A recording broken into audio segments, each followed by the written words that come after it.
What is going on, everybody?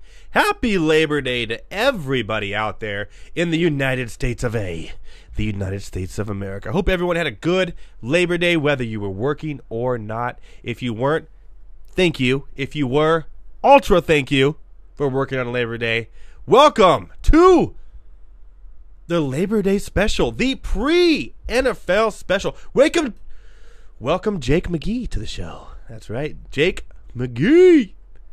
Welcome everybody on chat. Rico, Matt, David, Debbie, Randy, welcome to the show. Happy Labor Day to you all. Feel free to ask questions and join us. Tonight is the big night. We are four days away from the NFL. I'm so excited. So excited. I cannot wait. Cannot wait. And by the way, spoiler alert, I have Atlanta beating Philadelphia on Thursday night. Just saying. It's going to happen. Watch it happen. Sup, Jake? Watch it happen. Nick Foles, little hurt going in there. Jay Ajayi has some foot issues. More on that later. And Atlanta's going to roll in strong. I think they're going to go in there. And the only thing that Philadelphia is going to be walking away with is not a win, but rings. Because they get them that night. So, spoiler alert, Atlanta beats Philadelphia. I'm calling it now. Yes. Man, so excited for the NFL season. Tonight is the full NFL season preview. We're going to go conference by conference. Who wins? Who doesn't win? Who makes the playoffs? Who wins in the playoffs? Who makes the Super Bowl? Who wins the Super Bowl? Who wins MVP? Rookie of the Year in defense and offense. Comeback Player of the Year. Spoiler alert, we're all probably going to have David Johnson. And more. Because we're even going to talk about Week 1 DFS. Daily Fantasy Sports. And if you don't know about Daily Fantasy Sports, that's all those commercials that were shoved down your throat for many years from FanDuel and DraftKings that you see. Well, you go on and you play weekly to win money. We are a part of that too. We have our own league. More on that later. We still have openings. You can join, play with us, beat us probably. But I'm going to have every week I'm going to do this too. My picks of the week. I'm going to give you one high play, who's a top play. And I'm going to give you one value play, who I think is really cheap. And you could play and probably win some money. You like winning money, right? I like winning money. So you should too. I'm going to help you win money. Like, Jesus Christ. What else can I do? Except help you win money. Welcome, Chris Diaz, a member of the Monday Night Rants Fantasy Football League, has joined us. Welcome to the show. So much to talk about tonight. So much has happened over the week. So much. It's crazy. College football started up. What a great weekend of college football. Some great games. Auburn and Washington. How about Penn State almost losing to Appalachian State? Whew. They almost did it again. Except this time they're actually in D1, so it doesn't really matter as much, I guess. And how about tonight? Virginia Tech goes into Florida State and Willie Taggart and his new Florida State Seminoles and absolutely make them their bitch. Virginia Tech went in there and literally took Florida State out of the top 25. No way they're ranked in the top 25. They look terrible. Their linebackers couldn't tackle me if I had the football. They were running all over them. 9 yards, 8 yards, 9 yards, 8 yards. In Florida. Bye-bye, Willie Taggart. I'm an Oregon fan, so I have a little hatred for him. So, it happens. But there you go. So we have a new segment we're going to do every week when I start off. Except for next week, because next week I will be on vacation. But don't worry next week because you got 2 Monday night games to keep you occupied all the way through 10 o'clock. So why am I going to have a show when the Raiders and Rams are on? Everyone's going to be watching the Raiders and Rams, not me. So no show next week. I will be in Hawaii. Yeah, I will be in Hawaii. Probably drinking a pina colada and enjoying myself. Watching football 3 hours before you guys. So really, I'm watching the game at like 7 by the time it ends, and I still have time to go out partying. So, boom. But the week after that, we will be back right after the Monday night games. The first thing you watch and hear after the Monday night games for the rest of the season. And each week, I'm going to come to you with what I like to call the Monday night Rant Scoop. That's right. The Rant Scoop. The latest news and everything from the week. So this weekend, as you were all drafting on Sunday, and by 1 o'clock p.m. Pacific time, you probably drafted one Jerick McKinnon on your team, probably round 3 or 4. And guess what?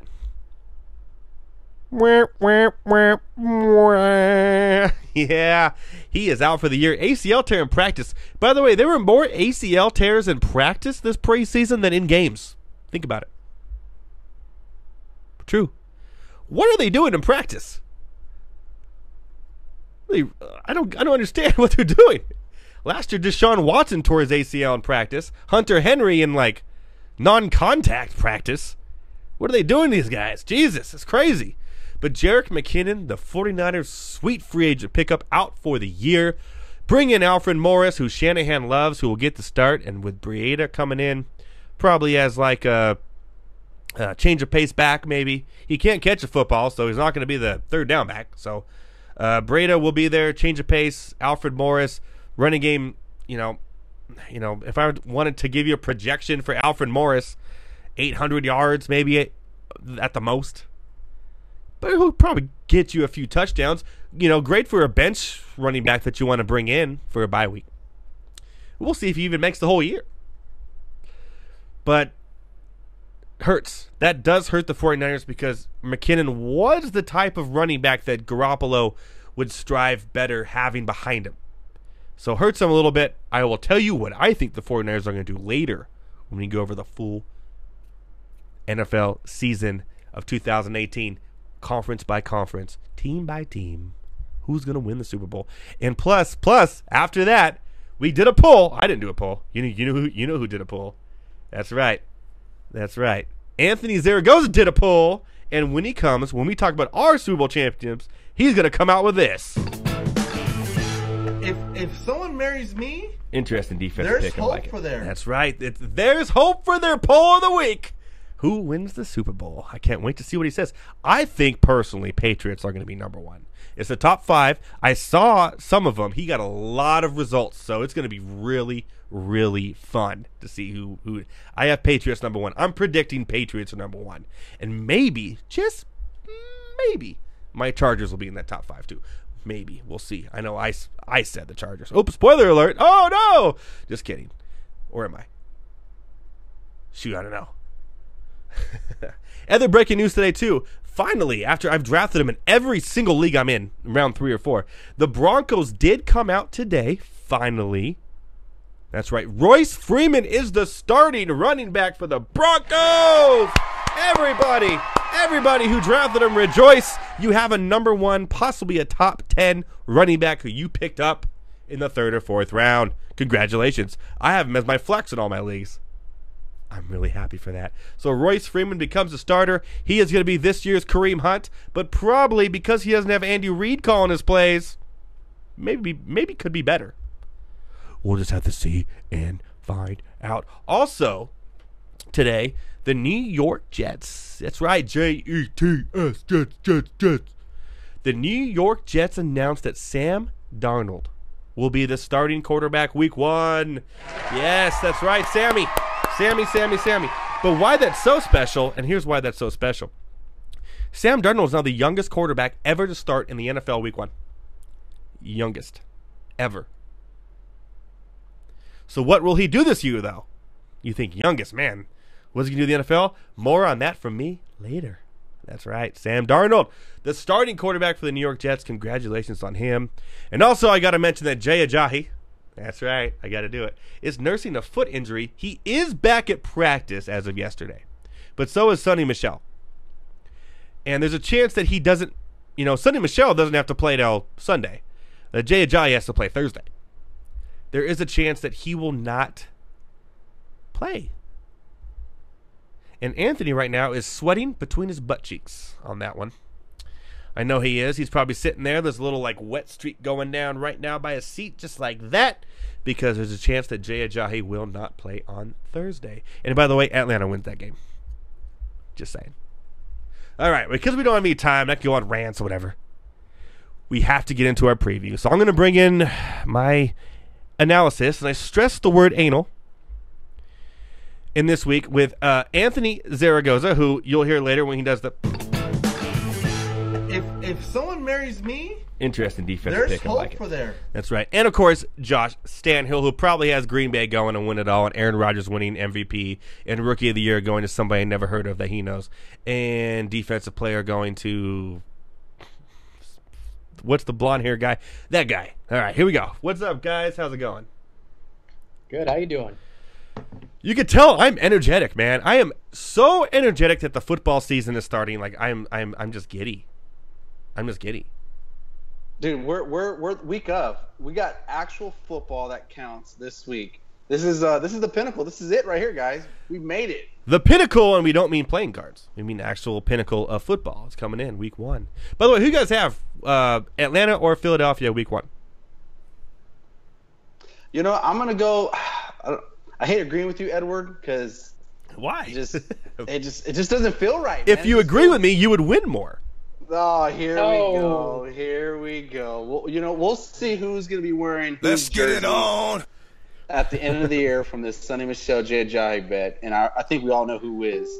But I'm going to go with the Falcons. The Eagles have, even though it's just preseason, they've struggled big time the last month or so. Nick Foles has finally fallen off of his mountain peak performance from the Super Bowl. Remember, he is hurt too. He's going to play through an injury just to back up wins. Oh, yeah. So Foles is going to play. You know, you got Jeffrey who's going to be out the first 2 weeks. It's almost like the Rams situation. You want to look somewhat cohesive going into the season, and the Eagles haven't at all. So it's going to be tough, especially against a tough team like the Falcons, who I think are going to be pretty good this year. So that's going to be a tough one. And yeah, I'm going to painfully say I'm agreeing with Edward. Painfully. Oh, yeah. All right, Josh, do you agree or disagree? Oh, I definitely agree, especially when you have a Eagles offense who, you know, loses 5-0 to the Browns in the preseason. I went from thinking I was going on a limb to I'm just at the base of the tree with everyone, apparently. So there you go. Here we go. Chris Diaz says, dude, no Foles got messed up because of that Australian rugby guy who's never played football. Don't know what that means, but apparently he's on the same page with Atlanta with us too. So, but you know what? I like that. I like the Super Bowl championship or champions losing the first game of the season. It's just that drama where everyone's like, oh, anything could happen, right? And I'm sure after we're going to go through our picks that you guys will agree that anything could happen. Oh, big time. This is going to be nuts. Well, it's like it's the ring ceremony like you talked about earlier. You know, there's so much energy. Everybody's going to be excited about being in the rings. They're going to be, you know, celebrating. And then next, you know, Matt Ryan, Julio Jones, and the whole gang are going to come in and just, I'm not going to say dominate, but they're going to probably win in comfortable fashion. I wouldn't say comfortable. I think it'll be closer. I don't think it's going to be that high scoring of a game because they're in Philadelphia and that Philadelphia defense is pretty good. But I just don't think the offense for Philadelphia is going to be able to match them. So I could see like a 24-18 or something like that, you know, 24-20 game, one of those. It's not very high scoring, but, you know, just like Atlanta just kind of edges out, in my opinion, and obviously yours too. So, boom. Well, let's get started, guys. You guys ready to go? Let's do it. Let's go, man. Hurry up. Season preview, my favorite time of the year. I get to preview everything. You guys get to preview everything. Tell me who you like, who you don't like, what you guys have in each division. We're going to start with the AFC first. We're going to go through the AFC East, then the North, and the South, and the West, and the East, North, South, West, and the NFC. And each time we're going to tell you who we think is going to win. I actually have it. Okay, here's what I do, guys, every year. And I'm a weirdo, so I do this. I take the whole schedule. All 17 weeks, every team, every matchup, and I go and I predict every winner for every single game of the season. Based on preseason. Based on who I like, based on defense, based on offensive lines, based on the Let's just say stats. Yes, well, stats and trap games, because I look at like previous years that Green Bay can't win in Chicago, or just things like that, where it's like I look at these trap games and I put those into play and look at home and away records against every team in the divisional record, everything, and I spend a lot of time. It took me like 4 days to complete this, and I do every team who I think is going to win and who's going to lose in every game, and then I add them up, and that's their wins and losses in the division, right? That's how I do it. And then from there, I make my playoff schedule, and then I do it from there. So, AFC East, I think, is pretty much a given. Yeah. But everyone has Buffalo winning, right? I have the Dolphins. Okay, yeah, right. So my AFC East, I'm going to go first each time, and then you guys can tell me what you don't like or what you like and what you guys have, if I don't have it, right? So AFC East for me is New England. I have going 13-3. If you look at their schedule, I see 3 losses they could possibly have, and that's possibly. They have a very lax schedule.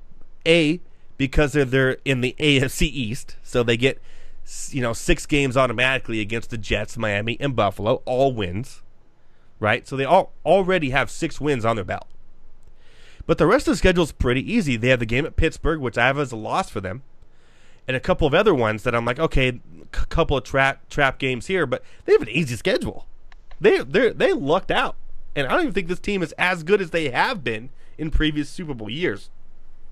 And I have them going 13-3, the best record in the NFL because of their schedule. I have the Jets going 4-12 at second place. That's how bad this division is. Miami going 3-13 and Buffalo going 3-13, but Miami gets the better of it because they have the better conference record. Oh wow, the better. You'd be the tiebreaker on that one. That's a tough tiebreaker. So my AFC East is New England 13-3. The New York Jets going 4-12 in second, which is very sad. Miami going 3-13, and Buffalo going 3-13. You guys agree, disagree? You have a team maybe you think could be better, or what do you guys think? Oh man, I'll probably have that same order. Once you get those bottom 3 teams, Buffalo, Miami, New York, you're gonna have. It's gonna be a cluster of bad teams. Who knows? One of them might squeak 4 or 5 wins. It could happen. You never know. It's the NFL. But, yeah, the Pats, they're going to dominate 13, 14 wins. They're going to go into the playoffs as the number 1 seed. And just like every year with Tom Brady, they're going to be the kings of the AFC. Well, keep in mind that the Jets actually have a lax schedule because they were last in the conference last year. So their schedule is actually easier than Buffalo, who made the playoffs. So their schedule is harder because they got to play harder teams. So really, the Jets have the easiest schedule in the whole conference, and I gave them 4 wins over the other 2 because of it. So, and that's probably what's going to come down to 1 victory between those guys. So who knows? That's probably going to be that extra niche. So yeah, it's going to be rough for them until there's a decent quarterback in that division. They're gonna be fighting for that cellar, not only in their division but in the conference. So yeah, exactly. Real quick, we have a question. Do I think this will be Brady's last year? I'm going to say no. I think he'll go this year, and I think next year will be his last year. I don't know. He's like a unicorn. He should have had his last year years ago, and he's still going. Yeah, but, I can't definitively say when that's going to happen. He's looking younger and younger every year. It's weird. Well, yeah, when you're married to a model, it happens. Well, that he's getting the life fruit right there. That's what's keeping him young. Can I say that this will be the only year that a 13-3 team is on a downfall of talent? Wow. But that's the case. Because of their schedule? The guy's going to have Philip Dorsett as his number 2 receiver game 1. Exactly. Jesse Masikian, welcome to the show. Yeah, I agree. I mean, they're going to be 13-3 or like one of the top, but they're on a downfall. Their team is not as talented as they've been. And you're right. Their receiving core is not very good. We'll see what their running backs does. Burkhead may start. He may not. They're going to be good, but they're not. Like, it's the weirdest thing ever. And that's why I have them losing in the playoffs. More on that later. So, we're going to move on to the North because I think we all agree of there. I have Pittsburgh going 12-4, number 1 in the division. I have Baltimore going 10-6. Then I have Cincinnati going 6-10, which, by the way, I was very low on Cincinnati when we first a month ago on the show. Remember I said they may be the worst team, but looking at their schedule, looking at their team, I'm higher on them now. I have them going 6-10, and the Cleveland Browns win 4 games at 4-12. You guys have any shockers there, or am I pretty much spot on? I think it's going to be more of a 11-5 for the Steelers. All right, so one game. It's still one game, but then I have Still Baltimore. first. Yeah, I have Baltimore, and then I'm going to say Cleveland edges. It's going to be a flip. Cleveland edges by 1 game over Cincinnati. Oh, you got to look at that schedule, though. Cincinnati has a lot more relaxed schedule than Cleveland does. Cleveland has to go to San Diego, Los Angeles. They got to go to Jacksonville. They got a much tougher schedule than Cincinnati does. Cincinnati, yeah. But you know what? That could happen because it's Cincinnati. Their offensive line is very atrocious. Their defense can't seem to stay healthy, and if they all get hurt, then you're right. That could easily happen. So but neither one of them makes the playoffs. But you got Baltimore at what, Josh?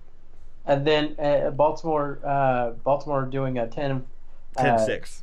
Yeah. All right, so what do I have, man? So you had just Pittsburgh 1 down. They're still in there. Exactly. Anthony, you agree or disagree on that?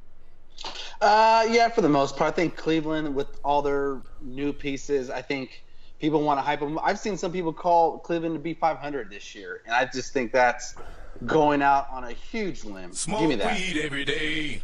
Yeah. Exactly. Someone got with Josh Gordon, and they're smoking that ooey gooey. Exactly. And, yeah, they were hanging out with Josh Gordon too long there. But yeah, I'm not probably as hyped on the Ravens as probably you guys. I think they're going to miss the playoffs this year, so I'm going to probably say more on that later. I want to see who you have over them. Yeah, but I'm going to say I'm less hyped on them than you guys are. All right, cool. We're going on to the AFC South here. And a surprise, this schedule is, oh my God, I cannot believe this team got this schedule.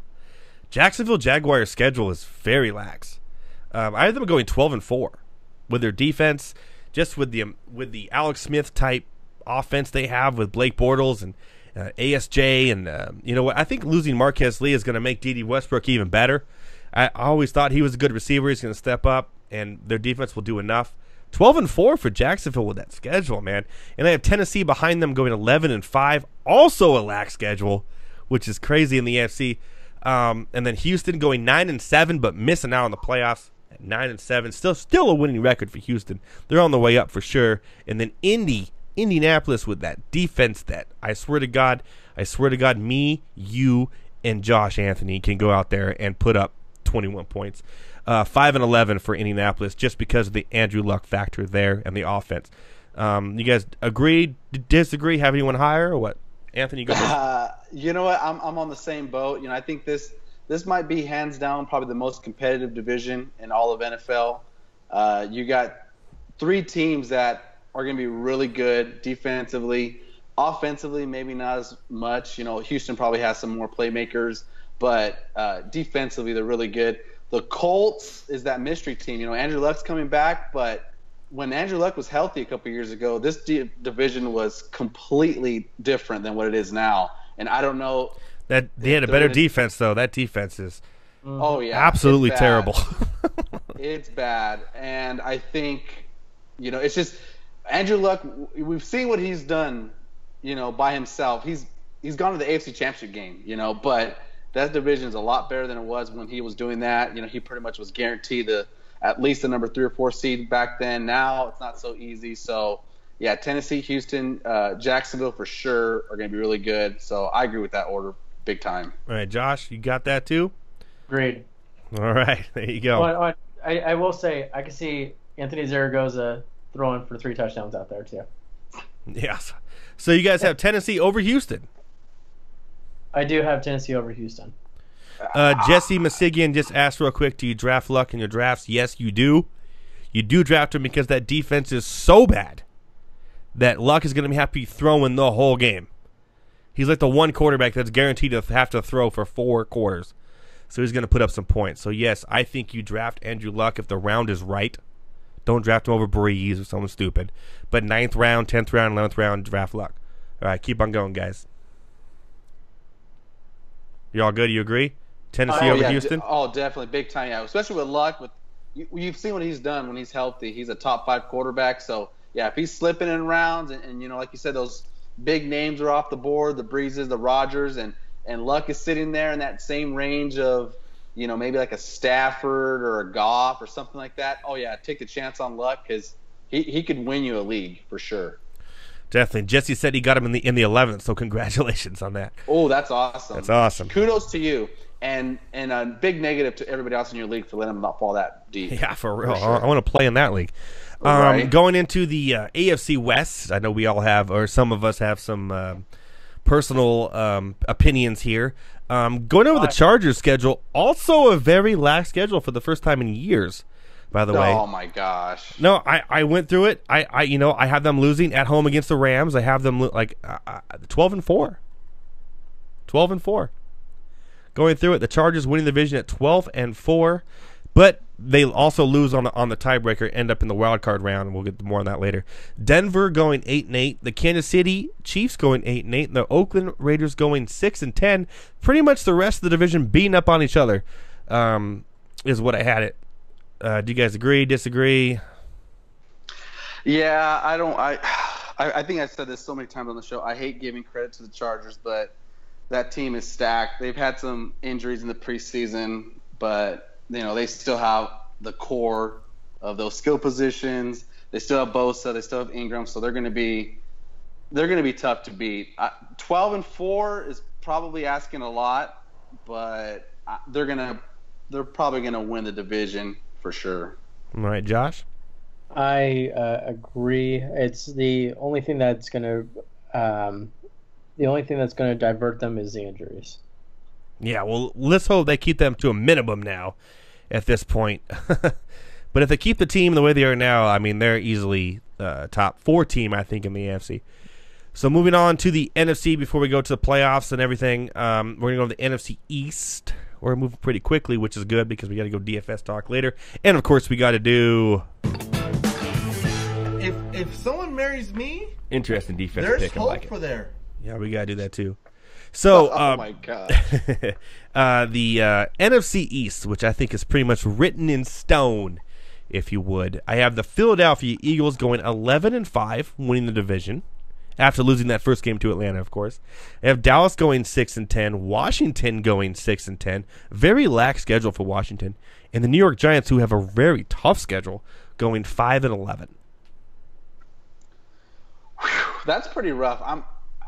The Eagles are going to definitely run away with this division. They're far more talented than everybody else. But it seems like the NFC East every year they got a couple teams that are in that 7-9, 8-8 range. I think the Giants make a little bit of a comeback from last year. They had a ton of injuries. Obviously Odell was out and whatnot. So I think they're going to be better than most people think, but yeah, the Eagles are far and beyond the team of the division. And Josh? I agree with you. I also think Dallas will probably be a little bit better record, but I think that the Eagles are going to be running away with it too. A lot of people I've been seeing, like those projections and predictions, whatever, have Dallas making the playoffs. I just don't see how with that offensive line and that defense. I mean, at home they're good, but their schedule's a little difficult, and I just don't think that not having that receiver and Dak Prescott, who was only good that 1 year, and a defense that's untested. Really? You think they're going to make the? I have someone that have them going to the NFC Championship game. I'm going, come on, really? Yeah, not a chance.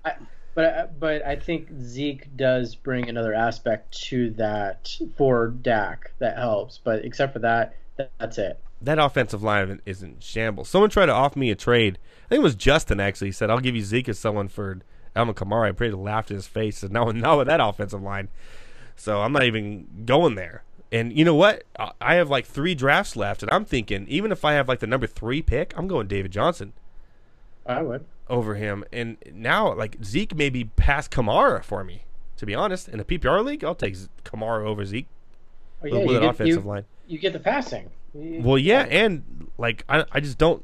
Yeah, it's rough there in Dallas. I don't see why people on ESPN have them making the play. Come on, let's be real here. Because they're the Cowboys, man. You know what? One thing they're America's team. Boo. America. You know what? At bullshit. the end of the day, I hate to say it, but those Cowboy fans, they They show up. They're everywhere. So at the end of the day, so that makes them better than everyone else.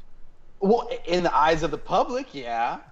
Hey man, we got Zeke back this year. Get out of here. I'm a man. Chargers fan. I don't know what the eyes of the public are. So the Chargers. Yeah.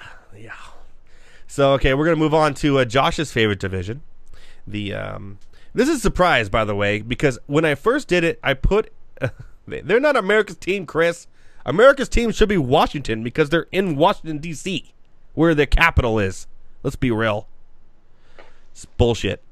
Get your geography right, bud. Going to the NFC North here, I was surprised because remember I did this after I did game by game predictions, right? So I did game by game predictions. I didn't do this before. I simply did game by game predictions. I was very surprised because before the year, I had another team winning the division. I was strong on them. I thought they were going to win, hands down. And then when I did the pick by pick, based on schedule, based on everything, I had a different team winning the division. And then when I saw it, I was like, oh shit, I had to switch my things here. I had Minnesota winning the division all year, all preseason. And after I did the schedule, pick by pick, like I did, I got Packers. They got a better schedule. I have the Packers going 12-4 and Minnesota going 11-5. And I have Detroit going 7-9 and Chicago going 6-10. I'll go with Josh first because he's a Packers fan. You agree with this? Yeah, give it to him. I see him nodding over here. He's so excited. Yeah, I know. I got switched. I know. I'm even surprised that you switched. But no, I agree with you. I think it's going to be really close, but I do think that the Packers edge it out by a game or two. There you go. I have them by a game. Anthony? No. You know what? If we're talking about a homer pick right now, this has to be it. Hey, I'm all for Aaron Rodgers. He's back. It was not a homer pick for me. It was based on game by game all season. I went game by game, all 17 weeks, each team schedule. Based on offensive lines, defenses, rankings, offensive rankings. We're at trap games in the past, away and home in the division. They edged them out by one game. And I didn't know it till the end. You know what? As good as that Vikings defense is, and with all the playmakers, and they've upgraded at quarterback, Aaron Rodgers is phenomenal. He's going to go down as one of the greatest quarterbacks in history. But that Vikings team is just stacked from top to bottom. I'm not going to give the Packers that edge. I can't. Strength of schedule. Where the Packers finished last year compared to the Minnesota Vikings. The Minnesota Vikings has to play first-place teams from other divisions of last year, where Green Bay, losing Aaron Rodgers and dropping, have to play lower teams. Those games made the difference in what I chose. I get the strength of schedule. You know what? Am I going to say it's a blowout? Am I going to say the Packers aren't making the playoffs? Of course not. But if I'm looking at a team and their talent level, because right now we're not factoring injuries, we're not factoring teams getting hot and whatnot. That Vikings team is stacked, and if it wasn't for a red hot Nick Foles, who knows? Yeah, who knows? Well, you know what? Also, if it wasn't for Stephon Diggs making a miraculous catch the week before, who knows? Touche. So let's be real here for a second, because So are we gonna make another bet? Is that what's going on? No, I'm not making a bet on this because it's within one game. It was a strength of schedule thing that I do, and I was on Minnesota until I did that. I just did the numbers. That's all I did. You guys agreed to Detroit around 7-9, 8-8. Yeah, and Chicago 6-10, 7. And if they hit 6, it'd be a good thing. Well, Detroit has a pretty lax schedule, so. No, I'm saying Chicago. I'm not saying Detroit. Oh yeah, you know what? I had Chicago as my surprise team. I have them at 6-10, but I wouldn't be surprised if they ended up 8-8. Chicago, man, with the offense they have now, with the threats they have. I will say with a potential leader in rushing. Yeah, and Roquan Smith. Don't mention Khalil Mack's name, please. I'm sorry. Don't mention Khalil Mack's name. I'm sorry. That's still. I didn't even go over that on my news. Oh yeah, by the way, the Raiders. Whoa. Oh, no. The Raiders traded Khalil Mack to the Chicago Bears in a surprise move that John Gruden even went. Bleh. So good luck to you, Raiders. Good luck with those first round picks that you can never get right. Moving on now, we're going to the. By the way, you said earlier that you thought that the AFC South was the hardest division. I'm going to say nay on that and say that this division is the hardest division in football, the NFC South. Because I have a tie up front. New Orleans and Atlanta both going 12-4, but New Orleans winning on the tiebreaker of conference record, and Carolina going 9-7 and missing out on the playoffs, and Tampa Bay at 4-12. Anthony, do you agree or disagree with that rankings there? I'm gonna agree. Yeah, the Saints are gonna be up there. I like the Falcons this year. Carolina, they're gonna go on the back of Cam Newton. When Cam Newton's on, obviously that MVP year, they were outstanding. When they're at home, they're a force to be reckoned with, though. The numbers for the last 4 years at home, they're very good. Oh yeah, and I think that's what makes a good team. When you can take care of business at home, you're going to be successful in this league. And Carolina's that same situation. But Cam Newton has to play a lot better. Last year he was up and down. Fantasy-wise, he was, he has Greg Olsen back. That's going to help a lot. He has Greg Olsen. They drafted DJ Moore in the first round. They brought in CJ Anderson, who should help out. So, yeah, the Panthers have these pieces, but, you got the Saints who improved big time on the defensive end. They still got Drew Brees back there. Kamara's there doing his thing. Man, there I go again. I'm switching my hardest division, and I'm following that. I'm jumping on his bandwagon. And jump on the Monday Night Rants bandwagon, baby. Nah, I hate it, but I have to. I gotta admit when you admit when you're wrong about Sonny Michelle, I'll admit and I say I'm jumping on your bandwagon here. Okay, I will. Season hasn't started yet. I'm still not going there yet. Even though thumbs are up in your direction, I still have hope, man. I'm like Star Wars. I'm good. Just like the movie Dumb and Dumber. So you're saying there's a chance. Yes, exactly. Josh, you agree with those standings? You think New Orleans, Atlanta close, and then Carolina barely makes it on the playoffs? 100%. I think even with that defense that New Orleans has now, it's just kind of upgrading to another level this past year. Yeah. And it's kind of become not even a joke anymore. So you really have to give them credit where credit's due and really put them up there for that first place spot with Atlanta maybe a game back. Yeah, real quick stat on the Pro Football Focus released their preseason MVPs based on their scoring.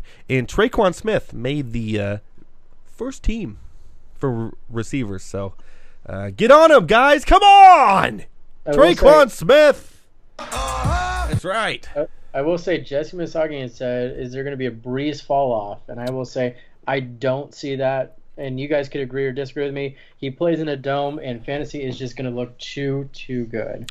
Yeah, and Jesse, more on Breeze from my point of view when we talk about the DFS Week 1 plays of the week. Woo, spoiler. Anyways, going to that, yes, we're going to the last division before we go into our playoff predictions, is the NFC West. I did all the numbers, everything. Rams win 10-6. I have them. I thought I would have them higher after going on the schedule, but 10-6 for them. They have kind of a tough schedule, to be honest, during the regular season. And then I have San Francisco going 9-7 and missing out on the playoffs. And that's actually I have them losing like their first 4 or 5 games of the season, and they finally catch on towards the end because of their schedule. The Jimmy Garoppolo era of winning is going to go down real quick in week 1. That's all I'm going to say. And 9-7 for the 49ers. Seattle I have at 7-9. And then the Arizona Cardinals at 3-13. Their schedule is not only rough because they got to play Atlanta, New Orleans, Carolina. Like they have a tough schedule. And 3-13 for Arizona. Do you guys agree with that? Or do you think that maybe Seattle can somehow be better or no? Yeah, I'm going to put Seattle on top of the 49ers for sure. Rough schedule. Rough schedule. It's a rough schedule, but you know what? The 49ers right now, they have a lot of young players on defense who are, been high draft picks, but I don't see the playmakers on that team. And you don't believe in George Kittle? Wins, who? Kittle Corn. By the way, a great fantasy football name, Kittle Corn. If you're putting your hat on a guy named George Kittle, I'm just not going to do it. I can't do it. It's tough. No, yeah, the Rams are going to. I think I don't want to say there's going to be some regression there, but I think, like you said, because of that tough schedule that they have, they're going to play a lot of number one teams, obviously because of it. They're going to. They probably won't be as strong maybe as last year is probably the right word, but they're still going to win a lot of games. They still got a lot of talent, and the 49ers, yeah, I'm not buying it. I'm not buying the Jimmy G hype. I'm not buying the George Kittle hype like someone is. And no, I'm not either. I'm just making a joke. It's okay. Oh man, I'm at 9-7 though. Their schedule is very good. But compared to no, All right. Well, I'll give you my take. I'm going to say I agree with you with the Rams. I think the 49ers do edge into the playoffs as a wild card. Ooh. But it's okay. I'm okay with that. Ring the alarm right now. What do I have here? What do I have? That's all I have. But because I don't think that Seattle, that Legion of Doom is gone. I mean, you're talking about you're going to see holes in that defense that's going to be really shown this year. So, hold on. If you have San Francisco going to wild card, that means you have Atlanta or Minnesota not making a wild card. Or Carolina. Carolina's not making it. Well, that means you have Minnesota or Atlanta not making a wild card. I don't have Atlanta. I have Minnesota, but I was going to go into that. Okay, we'll get to that soon. I can't wait. We're done with this division, Let's right? go. Can we move on? All right. Let's go. We're going to go to the AFC first. The AFC first. So in my standings, what I have, and I'm going to go through my standings first, and you guys will tell me yours second. Wild card is I have Baltimore going to Jacksonville and Tennessee going to the Chargers. The Chargers lose on the tiebreaker to the Pittsburgh Steelers. So Baltimore and Jacksonville. It's pretty much a 10-7 game. Two of the best defenses in the league. Joe Flacco versus Blake Bortles. What an exciting matchup we have there. Jacksonville at home defensively wins that game. Tennessee going to the Chargers. Oh, Tennessee, you made the playoffs 2 years in a row. You destroyed Kansas City in your game.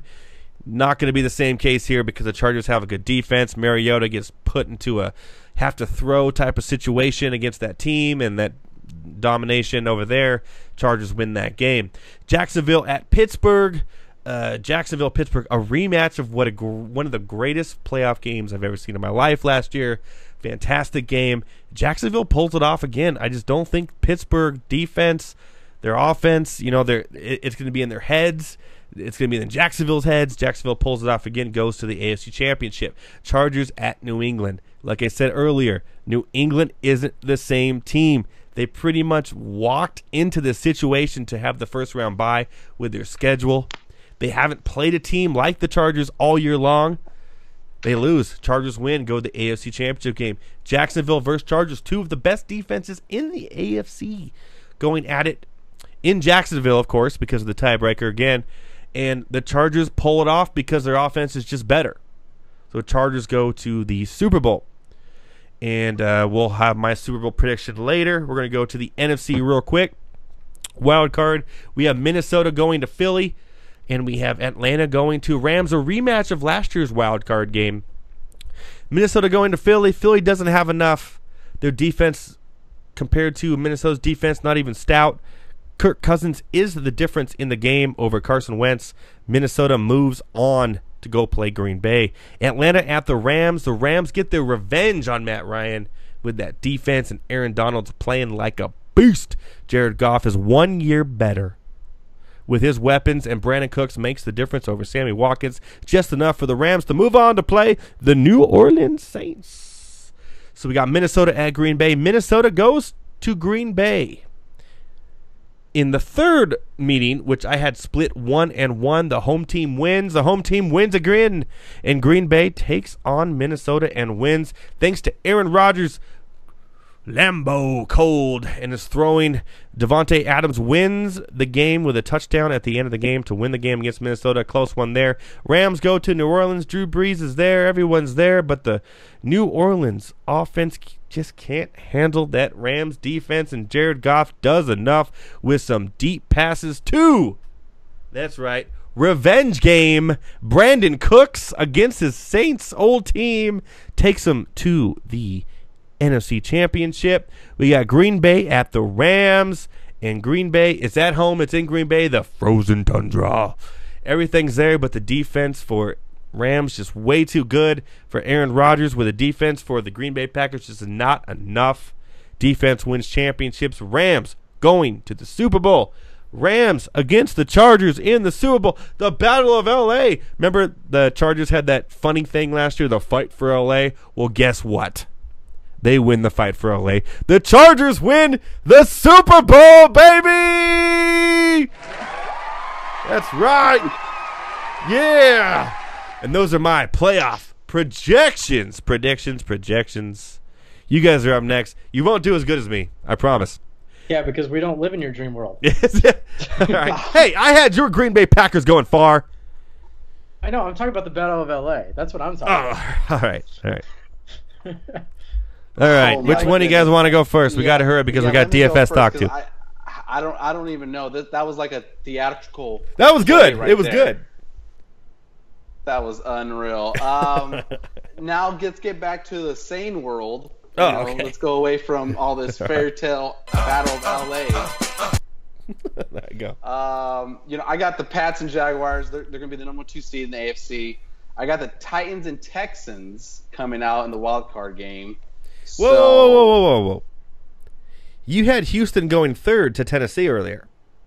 So you think both making the playoffs. So you don't think that Baltimore? Like I said earlier, I'm not as high on the Ravens as you guys. They still have Joe Flacco. All right. Enough said.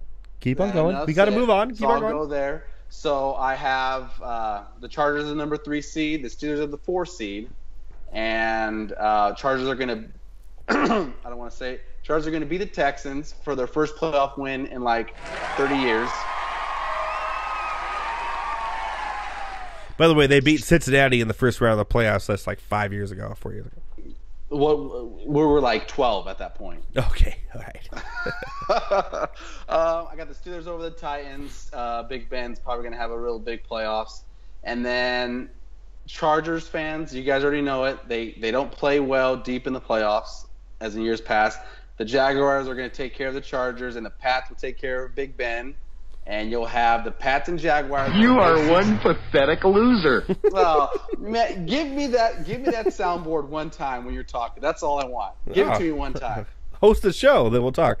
Oh man, that'd be horrible. Imagine me on a show. Oh, God, no one would watch. It would be a mess. Nobody wants to hear that. No one believes in my Ravens. I'm telling you, they have an easy schedule. Justin Watson says Baltimore is not, capital N-O-T, making the playoffs, and Jesse Mistaken Ravens are yucky. Ooh, I like that. I agree. I disagree. Their schedule's very easy, like it was last year too. I mean, it's here we go. The strength of schedule. I agree with strength of schedule. I agree. Teams don't change that much over 1 year. Okay, keep going. Let's see what you got. AFC Championship. I got the Pats and the Jags, and it's hard to go against the GOAT. I hate saying it because of the Tuck rule. I hold grudges, so I don't want to say it, but the Pats are going to take the Jaguars once again.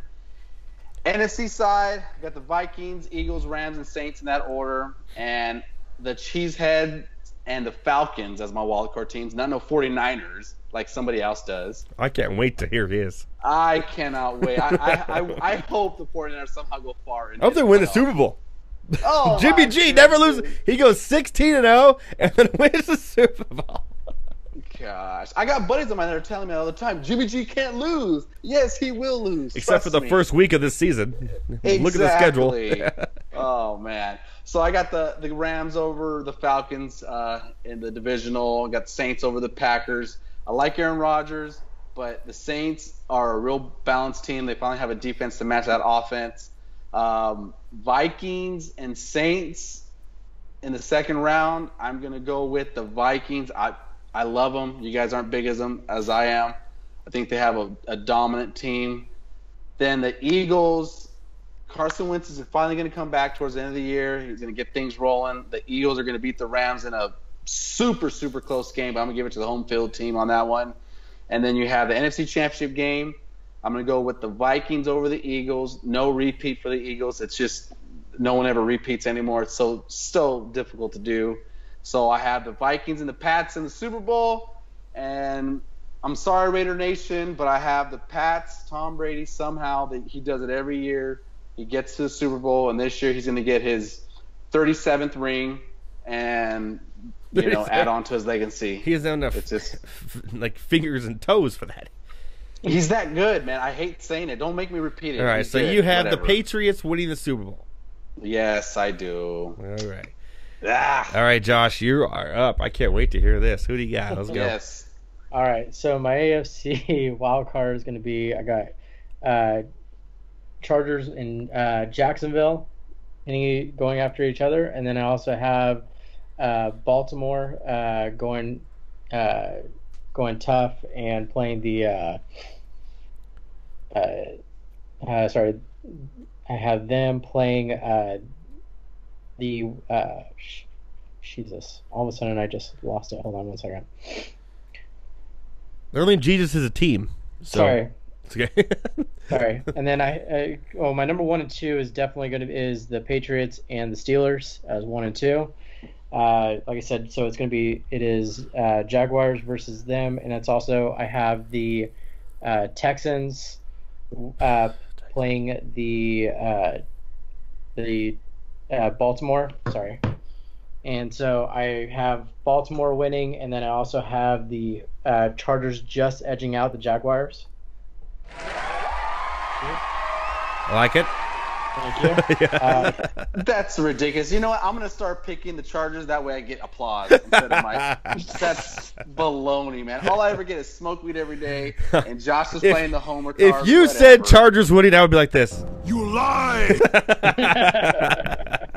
You know me too well. Keep going. All right, keep on going, man. We're running out of time. All right, not a problem. Okay, now I have the Patriots playing the Chargers and the Steelers obviously taking so I have the Patriots beating the Chargers, unfortunately for you. And you are one pathetic loser. I'm all right with that. And then What? Hold on. You're okay with being a pathetic loser? No, I'm all right with him calling me that. That's what I'm saying. Okay, good. I just want to clarify it. Okay. All right. And then, but anyway, still have the Patriots taking it all the way to the AFC, winning the AFC. NFC side, I do have the 49ers as a wild card, just making it in. Obviously, I have the Rams winning that division. You can say no all you want. I'm okay with that. Saints winning their division, but the Saints will be playing the Niners in the first round and will beat the crap out of them. And then I also have the Packers winning, playing the Vikings, and Packers winning over the Vikings in Lambeau. And I have Eagles actually. I have Eagles then playing the Packers, and they have to play in Philly. Philly wins it, but then the Rams host the Saints. Rams take it, and then the Rams will win the NFC, and then the Rams will win the Super Bowl over the Patriots. Whoa! Over the Packers. That's a surprise. I was sitting there going, the whole time you're talking about it, I'm just waiting for the Packers to win the whole damn thing. But what do you think of that? Yeah, the Rams win the Super Bowl. Over the Patriots. I like the old school. Remember, for 3 years in a row, it was Rams and Patriots with the Kurt Warner, the beginning of the Tom Brady era after he replaced Drew Bledsoe and Vinatieri. Yeah, he's that old. Was still kicking. And what's his name? That's now the ESPN Teddy. Teddy Bruschi. Yeah. Thank you. I like it. Going to the old school there. Okay, there's our picks. We got to hurry up because I promised everyone DFS picks So it may be an hour and a half show. We'll see. Real quick, MVP, Rookie of the Year, and defense and offense, and comeback player, I think we all agree is going to be David Johnson. So we're not even going to mention that. David Johnson is going to be the comeback player of the year. It's obvious. Keenan Allen did it last year. The same thing. He got hurt in week 1. Obviously, he's going to get comeback player of the year. David Johnson is a no-brainer for that. We all agree with that, right? 100%. Okay. So moving on here to the we'll do defensive rookie of the year first. I have Bradley Chubb, a gift to the Denver Broncos in the draft. I think he's a beast, and I think he's going to have lots of sacks, kind of like what Bosa did for the Chargers in his rookie year. And I think Bradley Chubb is a no-brainer there for the defensive rookie of the year. Do you guys agree? Disagree? Who do you guys have? We got to be quick though. I got Mikael Fitzpatrick, the safety for the Dolphins. I like that pick that too. defense is going to be bad. He's going to make a lot of tackles. He's a playmaker. He was the top-rated rookie according to Pro Football Focus for the preseason, so I like him there. He should make a lot of plays. Josh, you agree with Bradley Chubb, but you got someone else? I like the Chubb pick. I got a button. You just made me a button, sir. No way. I like the Chubb. All right, we're moving on to the offensive rookie of the year. In a surprise pick, most people's going to have Saquon Barkley. Yeah, boring. But that offensive line, that team who's going to be throw first, playing from behind, they just paid Odell Beckham. They're going to throw him the ball. They got Shepard. They got Ingram. I don't think he's going to, well, numbers compared, I think a quarterback is going to win Offensive Rookie of the Year. I'm going with Sam Darnold because I think Sam Darnold has to do less to win Rookie of the Year than Saquon Barkley does. So I'm going with Sam Darnold as my Offensive Rookie of the Year. You guys agree or disagree? Disagree. I love Darnold, especially coming into the draft. You know it from the shows past. I've raved about him, but Barkley's going to just get enough touches. He's going to go over 1,000 yards rushing. He's going to be a balanced player. Darnold, he's going to have his ups and downs. I can't go with him. Josh? I disagree. He's going to be the next butt fumble. No. Oh, another That's because he's a quarterback. UCLA fan. Darnold's a talented player. He's going to throw over 20 touchdowns, 25 maybe, but he'll throw, 15 interceptions, but he can go over 3,000 yards. And being a quarterback in the NFL is a lot easier to get recognized as a running back, especially in a pass-first team. That's why I think Darnold will have the edge over Barkley. Do you have Barkley, though, Josh, as your rookie of the year? No, I'm going to keep it in the same division. Go Royce Freeman. Oh, going Royce Freeman. Different division, but yeah, that's okay. Royce Freeman going in the AFC West. I'm okay with that. I can see that. Yeah, that's a pretty good pick. That's a good pick. I like it. If he gets his touches this year, you know what? He could. If Royce Freeman wins Rookie of the Year, that means I won almost every single draft except for the Monday Night Rants draft. Oh, sad. It's okay. I got T.Y. Hilton. I'm good. So, moving on to the MVP. I'm going to say my MVP, and guys, I don't want to hear this bullshit from you guys when I say this. I'm going to hear it. You'll probably give it to me. And it's a homer pick. Smoke weed every day. Yeah, I should probably just say it. I'll do it. I'll promise you, after I give you my say and I do my thing, I'll tell you why I chose it. He's been in the league a long time. He's never won MVP.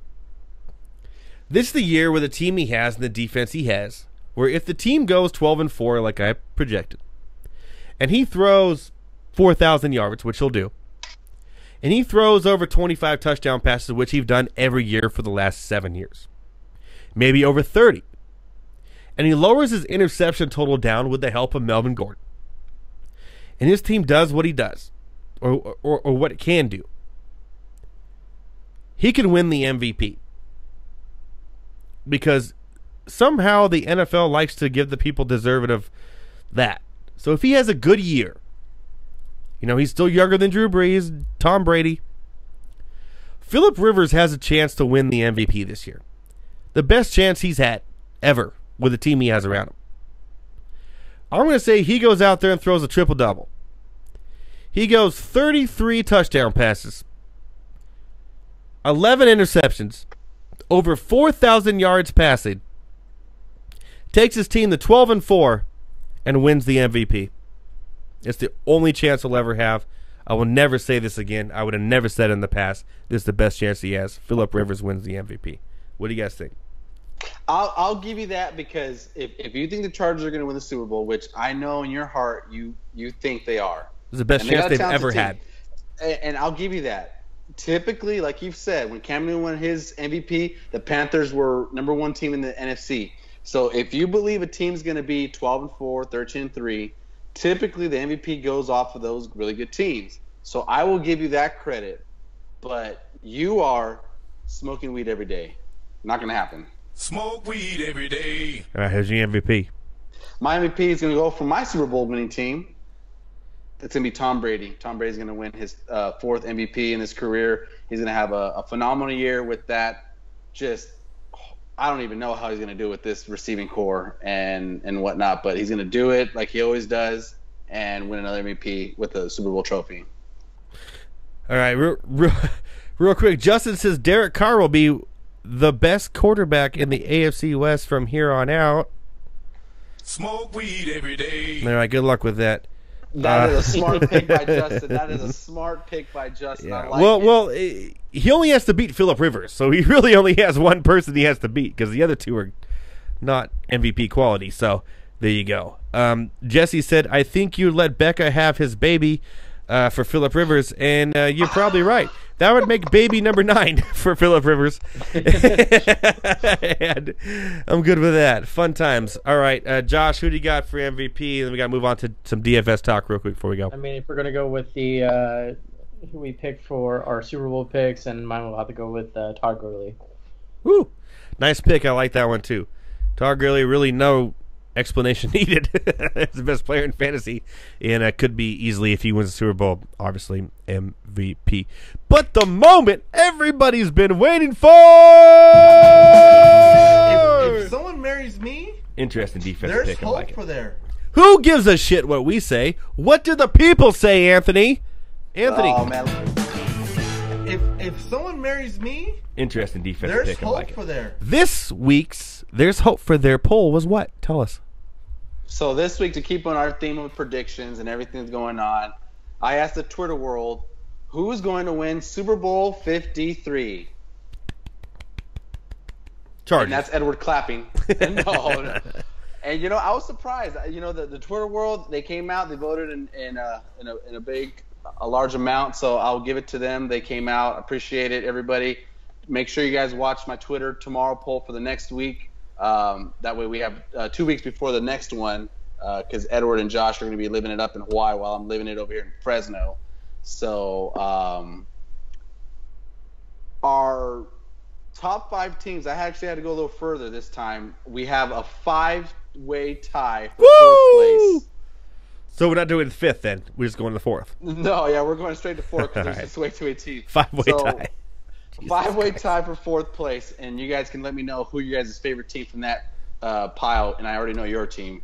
Hopefully the Chargers, yeah.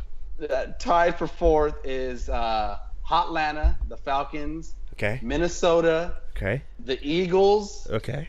the Saints, Okay. Woo. Interesting. and the old school San Diego Superchargers, San Diego, Superchargers, charge! That's right.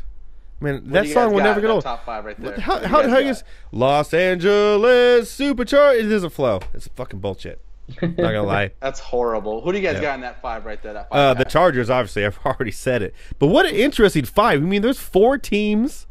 People picked better than those. You got Minnesota. You got the Saints in got that Atlanta. in that group. Yeah. Atlanta, which means the Rams is probably upper in the top 3. I'm just taking a guess. I'm going to go with Pittsburgh. I'm going to go with Pittsburgh, New England, and the Rams. The next ones. That's my vote. And then you got Philadelphia there too. Wow. Okay, people of Twitter. By the way, how many results have you gotten? Over like 50 or something, right? It was getting close to 50, and I was actually surprised because I don't have that many real friends in real life. So Okay. I was surprised I got that many votes. All right, so this is a real poll. We're not talking about 3 people here or 5 people. So, no, exactly. all Yeah, right. I give it up to the Twitter world. They came out, and girls, I appreciate them. But yeah, that 5-way tie is crazy. The top 3, Number 3, which is my pick, sadly, is New England coming in third place. Ooh, sneaky, sneaky, sneaky. Oh. Wow. Yeah, Is it I the was Rams surprised. and Steelers? Really? Is it that? All right, here we go. Who's number? Okay. Who's your pick, Josh, for the top 2? I say Rams and Steelers. Steelers being number 1, Rams being number 2. Yeah. I know. Switch it though. Rams 1, Steelers 2. You know what? I can't believe it, but the Twitter world, they didn't even vote for the Steelers not one time. What? In this poll. Oh no! I had to say, man, we even had a vote for the Titans on here, man. No lie. Damn. Yeah. So Twitter world, the number 2 pick with the second most votes, the Cheeseheads, the Green Bay, Packers. Green Bay, which was just called by Jesse Masigian. Just called Green Bay as one of them too. Congratulations, Jesse Masigian. You've won a prize. You've won a hand slap from Josh. Courtesy of Monday Night Reds. Oh man! All right, what's number 1 now? And the number 1 team has to be Rams. from the Twitter world is the Los Angeles Rams. Wow! You lie! Wow. Okay. Well, that was it. That was the Anthony Zaragoza.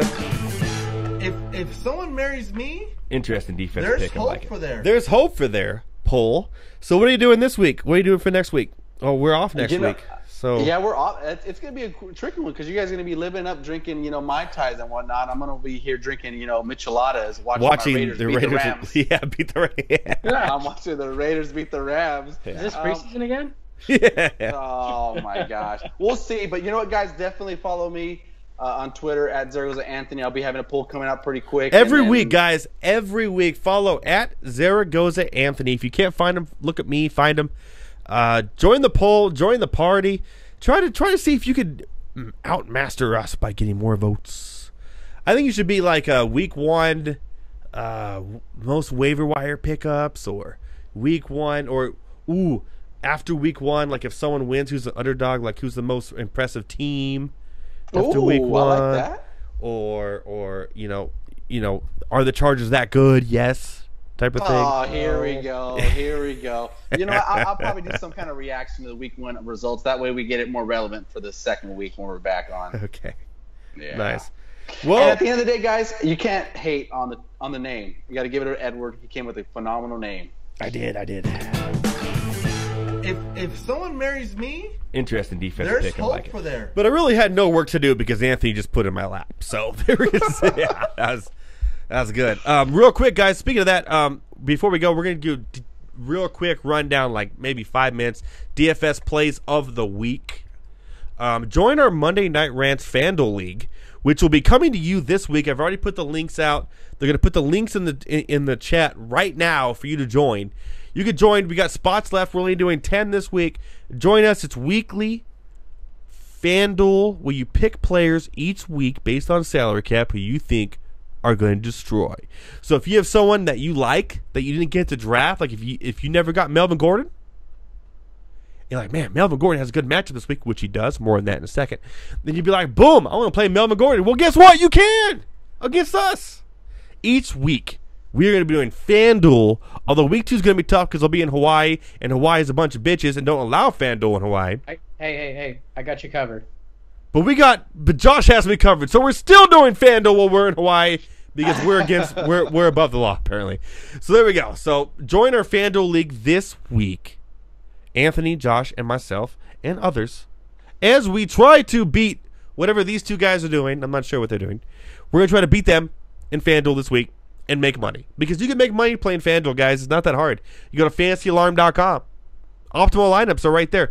Oh, we, based on all of our research, tell you who's going to be the highest owned players. You already know. You already know to play. It's that easy. Optimal lineups, playbooks each week from Howard Bender. And even if you go to the fantasyalarm.com/Rouse right now below, you can still get the package all season long for $75. Most competitors are charging $200, $300, $400 for a blog of a bunch of drunk fucking people sitting there going, oh, I know my fantasy sports. No. We got a team of experts. Last year we had multiple $500,000 winners. that used our site. Beat that, blogs and drunk guys trying to tell you who you should play. Nah, go with the professionals at fantasyalarm.com. Boom. Oh, that was fun, huh? $500,000? Yeah, we had multiple $500,000 winners last year that used the fantasyalarm.com site. Like, it's that easy. You listen to the show on Sirius with Howard Bender. You go on the site, you watch my videos, you listen to this show. You win. It's that easy. Come on, people. Don't be stupid. There's hope for there. There's hope for there. There's hope for there. That may have been the funniest thing Josh has said on the show. Oh. Which is good because that's funnier than I've ever said. So that's pretty good. All right. Anthony and I are going to run down real quick our top plays of the week for DFS. I'm going to give you mine, which is based on the playbook / my results. Anthony will give you his. We're going to give you one play that's like the play you must play, expensive, and a value play. And I'm talking FanDuel and DraftKings. I'm laying down, although I play FanDuel more, but I do play DraftKings too. And I made a lot of money playing DFS. Ask Josh. You see the firsthand. Thousands of dollars here, $1,000 here, 50-50s all season long. I bought a TV, 70-inch Samsung 4K HD, based off playing DFS, all from the knowledge that I get from Fantasy Alarm and myself, of course. So here we go. We're going to go in week 1 if you're playing with us. Quarterback. I'm going to give you a top play and a value play. And Anthony's going to give you his plays as well. My top play is Drew Brees. It's obvious. At FanDuel, he's $8,400, a little pricey. I don't like to pay up for quarterbacks on FanDuel. I found that you don't need to, kind of the similar thing you do with drafts. But he's going to give us Tampa Bay, one of the worst secondaries in the NFL, and he's at home with Kamara, who is really a passing back as the number 1 back. So he's going to be passing the ball all day long. Makes him kind of a QB1 for me if you're going to pay up for a quarterback. If you pay for a Breeze, he's the obvious number 1. He could throw 4 touchdown passes by the half against that team at home. Let's be real. My value play. Actually, Anthony, what's your top play for quarterback? My top play, and especially because of today's news with Le'Veon Bell, Big Ben at 8,000 on FanDuel. Even if Le'Veon Bell shows up tomorrow or on Wednesday, whenever he does, it's going to be tough for him to kind of come into that lineup. Breaking news, week 4, he's showing up. No, he's not. Are you serious? Just on the sidelines as a cheerleader. No, please don't scare me. I just drafted up so many times. Don't draft him. But what I'm saying is Big Ben right now, whatever kind of issues going on with Bell is only going to help him. Big Ben's going to be throwing the ball a lot. He goes against Cleveland, a division game. Big Ben tears Cleveland up in his history, so I like Big Ben there. And who's your value pick? My value pick is a little bit of a surprise this week. If you're playing FanDuel, it's only $6,800 you throw in there.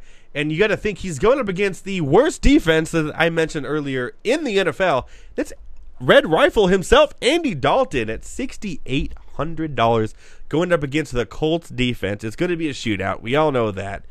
They're literally probably the worst defense in the NFL. Their soft coverage is ridiculous. So here's what Cincinnati is going to do, right? They're going to run Mixon to begin the game, and then it's all play action after that. And John Ross and A.J. Green are going to outrun the coverage, and he's going to be slinging the ball all game long. You can get Drew Brees numbers for $6,800 on FanDuel and $5,800 on DraftKings at Andy Dalton week 1. The only time I'll ever say that. But Andy Dalton makes for a great pick in both cash games and GPPs. How do you feel about that? I like that. I was looking at Andy Dalton, but it's hard for me to trust a guy like that. I'm going to go with the guy who's underrated. He might not get the credibility as a real-life quarterback, but fantasy-wise, he seems to produce. Blake Bortles is coming in cheaper at $6,600. Giants defense that was probably one of the worst last year. 31st in yards given up, 32nd in touchdown passes given up. Blake is going to have, I don't know, even though Marquez Lee is out, I still like Dede there. Keelan Cole's going to be really good there. They got some weapons. Blake's always good for some rushing yards. I like him there, especially at $6,600 in FanDuel. I'll take that value, Blake. You're not afraid with the rush defense of going run there at all? We're talking value, guys. Blake seems to produce when no one expects it. You know what? He's a good fantasy quarterback. The last 5 games of last season, he was the number 3 quarterback in fantasy. You don't got to sell him to Overall. me. I'm picking him. Right. You don't got to sell him to me. I'm telling you, man. Blake, he does it. I don't know how, but he does Blake it. He Bortles always produces. I say Andy Dalton. I'm going to be playing him and probably playing him in our Monday Night Rants League, to be honest. Josh, do you have anyone that you think could be a little bit of a sleeper, or do you agree with our FanDuel picks? I think your sleeper is going to be Case Keenum if you're going to do a sleeper pick because he's playing in Denver. He's got the weapons, and you're talking about a Seattle team that does not play well on the road. That's true, and their defense is in shambles. Exactly. Whoa, I like that Case Keenum too. What's his price on FanDuel? Do you know? He is $6,300 in FanDuel. Woo! Cheaper than the 2. All right, I may change my tone there. Okay, Case Keenum in I Denver like going that. against that. I like that too. We're going to running backs real quick. We are running out of time. My number 1 running back, and if you saw this defense in preseason against the run, holy crap, they were terrible. Every first-team offense that came on, no matter who the running back was, ran through their guts. And that is the Kansas City Chiefs defense. Cannot stop the run. And Melvin Gordon is going to get fed the ball. I have Melvin Gordon as my number 1 overall priced running back at $8,100 on FanDuel, $6,800 on DraftKings. Melvin Gordon, I mean, the Chiefs' run defense looks terrible. And I think he's in your best, safest spot to throw him in a 50-50 league or a cash game. And I want to play him in a GPP, but he's good for about 90 to 100 yards and a touchdown, almost guaranteed against that Chiefs defense. What do you guys think about that top play there? No, like you said, I think because of how atrocious that Chiefs defense looks, it's coming out week 1. That's really a good pick. I'm going to go a little different direction because I know you're a homer. You always go with your Chargers. No, that was just numbers right there, to be honest. in DFS, there's no homers involved. It's just straight numbers. I want to win money. That was actually the top play for my numbers. Yeah. All right, who's your number 1? My pick there, I'm going to go with Alvin Kamara. I think, especially if you think Breeze is going to throw out, tear up that Buccaneers. They're going to run the ball a lot. There's nobody left. Mark Ingram's going to be on suspension. I think Kamara is going to have a great chance at 150 yards total offense. Probably. Possibly 1 to 2 touchdowns. 8 receptions, too. Oh, yeah, exactly. So I think as far as he's going to cost you a lot of money at $8,700, but he's going to be a safe floor guy. I like Kamara there in that spot. I like it, too. My value running back now, there we go, is one that nobody has, which I'm surprised. And I'm very high on for value at only $6,100 on FanDuel and $6,000 on DraftKings, is Jamal Williams. Now, Chicago, we don't know if Khalil Mack is going to play. Roquan Smith has an injury. So their middle linebackers are just already. And this guy got 20-plus carries against them last year. He was the number 6 PPR back the last half of the season last year, and there's nobody else that's going to take carries from him. Mike McCarthy likes to give the ball to one running back, and that's it. He's going to give him the chance. I think Jamal Williams gets 20-plus touches against Chicago, and in the red zone has a chance to get all the carries. Could end up with a touchdown, 90 yards, a couple receptions. I think at $6,100, Jamal Williams is a steal in cash games and tournament plays. Play Jamal Williams with confidence, man. Oh, I like that. No, that's a good pick. I had a feeling you're going to go Williams because you've drafted him a few times already this year, so I already know you like him. I went a different direction. I'm going to go with Alex Collins. He has a real favorable matchup against Buffalo. They were 29th against the run last year. He's only $6,700. I think the volume's going to be there. Kenneth Dixon has been kind of dinged up this offseason. He's going to get a lot of rushes. I feel like he's going to get towards 20 touches. He's going to get close to maybe 100 yards rushing. I like Alex Collins this week. All right, Josh, you got another player out of the mix? Yeah, I mean, if you're going to do I'm going to stay in the same exact team and go Royce Freeman at $6,000. Keep on going with Royce Freeman. Royce Freeman, that's his guy, man. It is. Those Royce. Yet I have him in all of our leagues. There you go. 6,000 though. 6,000. Yeah, it's cheap. Royce Freeman's also a great play too. I did this before the news came out. He was the starter, so you could easily go Royce Freeman and Jamal Williams as your 1 and 2, really, and load up on receivers and get that Breeze in your lineup as well. So that's a great pick there too. Going to receivers, we're going to go number 1 for me he's the clear-cut number 1 this week. Anytime that Houston is going to play New England with both defenses, it's going to be a shootout throwing the ball. Hopkins, 8,800. Come on. They're going to air it out. He's the number 1 there. He's going to get more targets probably than anyone because I think Juju Smith-Schuster is going to cut into Antonio Brown's targets. And that means Nuke is going to get the most targets every week. I like he's the top receiver in my eyes. Anthony, No, like you said, he's quarterback proof. No matter who's throwing the ball, he's going to produce. I like that pick there. I'm going to go a little upside on my high value. I'm going to go T.Y. Hilton. I like that. I like that a lot. Andrew Luck, when Andrew Luck is his quarterback, he finished as a top 5 receiver 2 years ago. I think he's going to force feed him again this year. So I like Hilton. He's a little cheaper at 7,200, but I think putting him in your lineup is going to pay huge dividends for you for sure. I like that too. My value pick, I was surprised at this price when I saw it, like really surprised. But it's Jarvis Landry. At 6,600 and 5,500 on DraftKings, that is so cheap for the guy who literally has set a record for most receptions for the first 4 years of a career. So I think you have to play him at that price as your number 2 or number 3 receiver, especially if you go Jamal Williams and Royce Freeman and you get Landry in there. You could play Hopkins and Brown. Like, that's ridiculous. So I have Landry in there. The team's going to be playing from behind most of the year. And, whether it's Tyrod or Mayfield, they're just going to feed him the ball at those 5-yard, let him make yards after catch. You got to play him at that price. It's not going to be lower the rest of the year. At 6,600, you got to play him week 1, Jarvis Landry.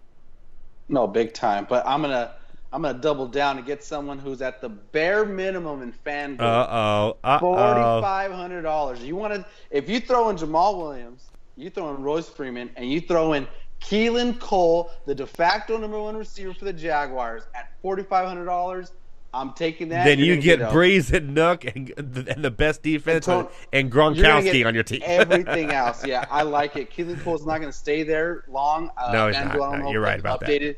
But take that pick right now. Lock him in your lineup. Dude. Do it because you will make I'm going to go on. Right while we're doing the show, I'm going to go on and switch my lineups right now. You better not. You better not because I got him in there in my lineup right now. All right, Josh, you got a receiver? I like that. Cool. Another one, if we're going to do save like you were saying with Landry, I would actually also hit Crabtree at 6,600. You're talking about a guy that was probably the only wide receiver there as well. Yeah. But and against that Buffalo defense. The only thing I'm worried about is Flacco has never had the sense to know how to throw a 10-yard pass, if that makes any sense. And he's the type of guy who will catch. He's Jarvis Landry. He'll catch the 10-yard pass. Yeah. But can Flacco throw an accurate 10-yard pass? Hopefully he's the old Flacco. Exactly. But at that price, you're right. That's a great pick, too, especially a tournament play. Because, he may end up going 6 for 120 and 2 touchdowns because Michael Crabtree is what he does and blow everyone by surprise. So in a GPP, I really like that play. Well done there, too. Tight ends, real quick. My top tight ends, not Gronkowski. But whatever. The guy in the Tide commercials that's terrible at acting. That guy.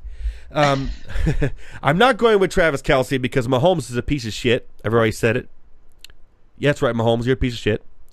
I'm not going with Zach Ertz this week because you can't play him because FanDuel's on Sunday.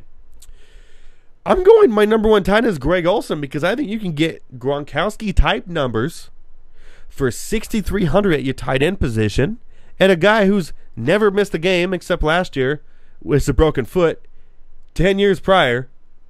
That is the number 1 weapon besides McCaffrey on the team, passing, and the number 1 red zone threat. I think with Olsen, you get volume, right, which is what you want in a tight end position. You want volume, and you get red zone targets. The 2 things you're looking for at a tight end position, volume and red zone targets. He crosses the T's and dots the I's on that. And for more than 1,000 less than Gronkowski, I think you go Olsen in your tight end spot as the number 1. Do you guys agree? Disagree? Have someone else? I agree with you, but I think in a week like this where you have Philip Dorsett, I'm going to say it for the second time in this show, Philip Dorsett is your number 2 receiver, and then Cordell Patterson is your number 3. They're going to feed Gronk. Tavon Austin is what he is. Cordell Patterson. Oh, they're the same God. person. He is the gimmick of all gimmicks when it comes to an offense. I'm going to go Gronk. I'm saving my money when I'm getting a guy like Keelan Cole for $4,500, and I'm getting guys like Jamal Williams at his price. I'm going to pay for a guy like Gronk. Gronk's going to get force fit. This is going to be one of those weeks where he goes out, catches 2 touchdowns, 6 receptions, 92 yards. Week 1, he always goes off too, Gronk. Every single year. One year he had like 3 touchdowns. He's still in party mode. This guy runs his, cruise ship where it's the Gronk party. He's living it up. He's on energy. He's on Tide commercials, baby. Don't eat the Tide. So, yeah, don't eat Tide. I'm going Gronk for sure. I'm paying that extra money for him because Gronk loves to have fun, and Gronk is still in party mode. Nice. All right, my value tight end would be in no surprise to anyone that watches and listens to the show. It's Austin Seferian-Jenkins. Come on, $4,600 for a tight end who only can get better with a Marquez Lee injury.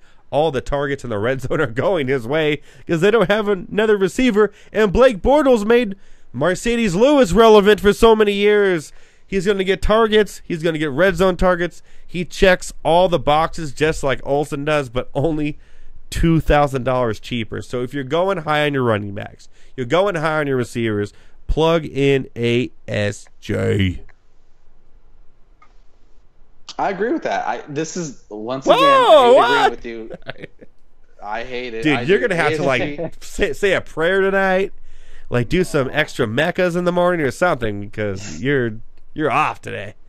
Agree with me rough, so much. Man. No, I like ASG, especially at his price. He's so stinking cheap right now. And when you're talking about a Jaguars offense that they have a lot of weapons, they got Westbrook, they got Cole and all that, but ASG in the red zone when Blake's going to look for that big target. All these wide receivers for the Jaguars aren't really tall. ASG is. Nope. He's that big presence. He's going to be good. And, of course, Edwards been hyped on him all year. I got to give him credit. Yeah, raise the roof.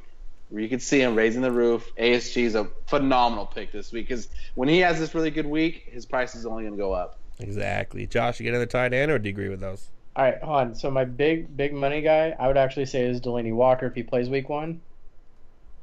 Because he's playing against that Miami defense. And actually I was going to say if he starts week 1, and I'll say, and this is because he will be just the lowest price that you can ever find him to be, probably, week 1, because he knows his and Eddie's going to love with this, because he knows his quarterback, Antonio Gates. No. He's lowest priced.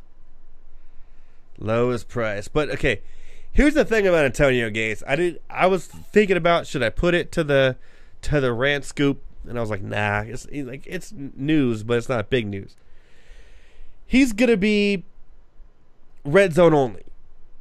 My point for Kansas City. Yeah. Well, the whole year he's gonna be red zone only. But he takes the 2 touchdowns against Kansas City in the red zone.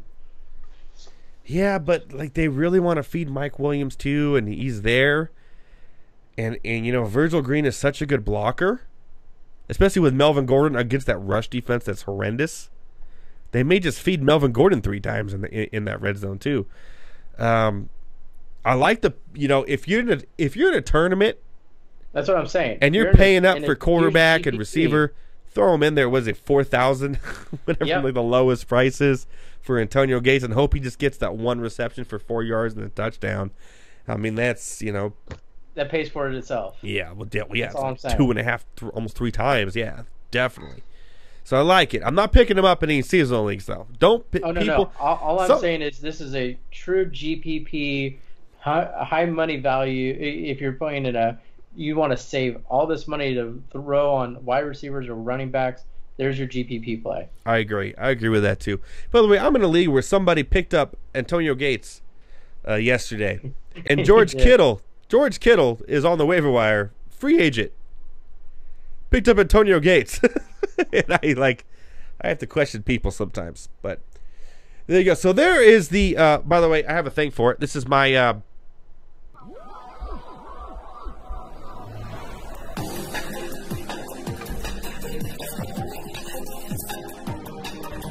Rouse's DFS Plays of the Week. That is the Rouse's DFS Plays of the Week with help from Anthony Zaragoza and Josh Stanhill. And unfortunately, you know what? I decided I wanted to go long tonight because I know I'd be gone next week, and I want to give you the full NFL preview. And I hope I did, because I put a lot of work into this. Every game predicted based on everything. Offensive lines, defense, ratings last year, ratings 2 years ago, trap games, conference, based on how they did against the conference for the last 10 years. I based it on. And I feel like I did pretty good. Even though I had the Chargers winning it all, which, by the way, I had them making the playoffs. And from there, maybe I was a little homer. But everything I did to the playoffs, I feel all the teams in the playoffs will be in the playoffs based upon all the stats I did. And this year was a little bit of a no-brainer because a lot of the teams I thought would be in the playoffs before I did it were in the playoffs. Some were close. Carolina, Houston, all 9-7. Close. Last year, 9-7, then it even gets you in the playoffs. Things are changing in the NFL. It's showing. Year after year, it doesn't change that much. So when I did my predictions and everything, I knew before these teams will probably be who I choose. And I did game by game, defensive, offensive, here we go. Each game, I didn't just go, oh, that team's going to win. No. I literally did, if it's a conference game, I did conference against that team, away and home. I did defense versus offense last year, the year before, trap games. Teams that go to plays and never win. For example, Jacksonville can't win and has never won in San Diego. Now it's LA. So you put those together, and that's what I came up with. So I feel pretty confident that my playoff teams will make the playoffs. Then from there, I was a little bit of homer. I went with the Chargers. Anthony, know what? I can't knock you on that, because if you would have told me going into the playoffs last year, I was so down on the Eagles. They lost Wentz. I thought there's no chance. There's no way they're going to make a run. And guess what? They won the damn Super Bowl. They did. With the backup quarterback. With the backup he used quarterback. to be a starter, though. So you could say the same thing about Case Keenum, though. I mean, in that. Yeah, he used to be a starter. You could say that about a lot of players. I know, that's my point, though. Paxton Lynch used to be a starter. He was just dropped by the Broncos yesterday. For a guy that was a backup. What I'm saying is, used to be a starter means nothing in the NFL. They lost to a guy who was a good starter and a good college player too, who's now the highest paid backup in I think history. No, he's not. No, I think he is. Who else is higher paid right now? I'm saying not now, but not the highest. I say now he's the highest paid backup. Right. And he's hurt going into week 1, which I predict, and we all do, that Atlanta's going to win. So we'll see how that goes on Thursday. I cannot wait. Like I said, I'm giddy. I'm like, woo! Hour and 40 minutes. We're going to call it a night here on Monday Night Rants. Please join our FanDuel League this week. We just told you how to beat us, how to play. We just said, hey, here's who you play, here's how you beat us. So join, play those players. You probably have a pretty decent shot. What are you waiting for? Don't be stupid. Also, remember, if you're still drafting, the Fantasy Alarm Draft Guide / Rouse is still available at 60% off, plus the cheat sheet, everything you need. Go there, get your draft guide, win. And I still have 3 drafts left. 3. 3 of them? It just doesn't end. It's Monday. I know. Football starts Thursday. I have 2 on Wednesday. I have 1 at lunch and 1 at night on Wednesday. And I got 1 tomorrow night. And I'm like, Jesus, man, it just never never ends. And I'm going to try to get Royce Freeman in all of them, but now the news came out, it'll probably be harder. It was so easy the last three. You might have luck tomorrow. No, I'm not going to get Andrew Luck. No, I'm saying you might have luck. You know what I'm saying, you asshole. Hey, everybody, we are off next week, next Monday, but I do promise you I will do a pop-up show from Hawaii. Josh will probably be there to talk about the first week of the NFL. It may not be on Monday, or maybe it will because we're a 3-hour time difference. We'll pop up and do like a little Facebook Live type of thing, maybe for like 20 minutes, talk about what we saw week 1, talk about what we think. Will pop up there from Hawaii, so look forward to that. Look for the little live button coming to you from Monday Night Rants or me, and we'll do that. And maybe Tuesday, we don't know. Just look for it. We'll do a little pop up. Anthony will probably not be joining because he'll be a little hungover and sad from the Raiders losing the Monday night game. But week 2, we will return Monday night. We will be doing the Rant Scoop. We will be doing the If someone marries me, interesting defense there's pick. hope I like for it. there. There's hope in their poll. Join Anthony Zaragoza. Like him on Twitter or whatever. Like friend him or whatever you got to do on Twitter. Join the poll and be a part of the show, guys. We love it. We love it all. Thank you, everyone. Thank you, Jesse. Thank you, Chris. Thank you, Justin. Thank you, Craig. Thank you, freaking all these people. Danny, Jamie, Matthew, Lisa, David, Steven, Joe, there's so many. Carl, John, Joel, Tom, and Annie, I guess. Thank you for joining the show. We'll see you in 2 weeks. Look for the pop-up show from Hawaii next week. When we come back, we'll be doing complete coverage of the Monday night game on week 2. We will, Jesse, love you too. We'll even be talking about FanDuel again. FanDuel plays of the week every Monday. There's hope for their poll every Monday. And of course, we'll recap the Monday Night Rants Football League. So from 2 weeks from now, except we'll see you in Hawaii, but a lot different backdrop. I want to say thank you guys for watching. Thank you for joining. We love you all. And thank you for keeping me doing this because I thought it would not be a success, but somehow it did. Thank you for listening to my dumbass talk every week about sports. I love it. We will see you in 2 weeks. And I'm going old school tonight because it's the start of the football season.